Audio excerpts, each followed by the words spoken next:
Building a new lawn from scratch can be a very rewarding experience, but it can also be quite frustrating. It seems like all the options that are available for starting a new lawn are either very expensive or a lot of hard work, or even both. Sodding is great and produces an almost instant lawn, but the cost of that convenience can be a little high for some of us. Seeding is less expensive up front, that's true, but it requires a huge amount of work to prepare the seed bed, to stay on top of the watering requirements while we fight off all the weeds, waiting for those little seeds to germinate and take hold. And it seems like you're always one good downpour away from seeing all of that work washed away and having to start again. There's another option, and that's plugging or using grass plugs for your new lawn. If you're considering using a creeping type grass for your new lawn, then plugging may be a good option for you. Creeping varieties are characterized by runners that spread or creep just on the surface or just under the surface of the ground. Grass varieties like Zoysia, Bermuda grass, St. Augustine, centipede grass, and buffalo grass are a few of the more popular varieties. There's even some cool season varieties like creeping red fescue and Kentucky bluegrass that are creepers. They're self-repairing and can be started by plugs as opposed to only seeding and sodding. Understanding your local growing conditions, climate, and soil can help you in researching which variety is right for your lawn. Once you have chosen the type of sod grass that you want to use for your lawn, it's time to get plugging.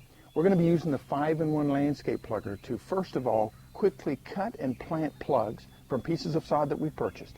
And once we've covered that, we're going to briefly cover transplanting lawn grass from one part of your yard to the other and show you how easy that is to do using the 5-in-1 as well. I'll be cutting Zoysia grass plugs using the 2-inch adapter plate that's included with the plugger. The adapter plate limits the depth of the plug that you can pull, in this case to 2 inches. There's also a 4-inch adapter plate, and when no adapter plate is used at all, you can pull a full 6-inch deep plug, which is great for planting bulbs and other uses around your landscape. You can check these out on our website. Okay, we're ready to start cutting plugs. Turning the piece of sod over on a section of bare ground, I'll start at one corner and I'll work my way across, stepping down until the adapter plate bottoms out against the sod. A slight twist of the handlebars, pull straight up, and you're cutting plugs. It's that easy. As you pull plugs, they get stored or stacked up inside the tube, and when you're ready to empty, just turn the plugger upside down and the plugs will slide right out. One of the advantages of plugging over seeding and sodding is that you don't have to do a lot to prepare the planting area. You can hit the area a week or two before you start to plug with a grass killer or a weed killer. Or, like I'm doing here, you can just use a trimmer to cut the existing grass or weeds down to ground level. The next step is to start plugging out the holes that we'll use to plant our plugs, spacing them about every 4 to 6 inches. The plugs I've cut are about 1 inch thick, and our planting holes are 2 inches deep.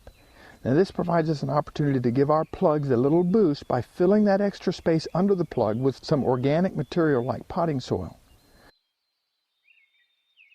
Water the area well every morning for the next 10 days to 2 weeks. Fast forward to when your new plugs are filled in nicely and you've got a beautiful new lawn. What you've also got is your own little sod farm. No more reseeding every spring and fall to repair damaged areas. Start harvesting and transplanting your own plugs to fill those spots in. Here's how we'll do it. First, we'll pull our plugs from a stand of good turf, again using the 2-inch adapter plate. Step, twist, and pull just like we did before. Now remember to let your body weight and gravity do all the work for you by using the foot pegs to push the plugger into the ground.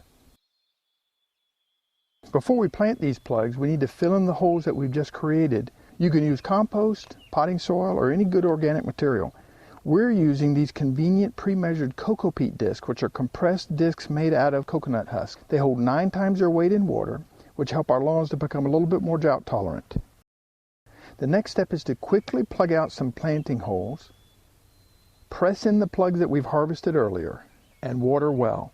The beauty of plugs is that once you've got them in the ground, you can use any appropriate herbicide or weed killer to help control the weeds while they spread. Time for full coverage of your new lawn will depend on the type of sod grass that you've chosen, the spacing of those sod plugs, and local growing conditions, but you should see full coverage anywhere from 1 to 3 growing seasons.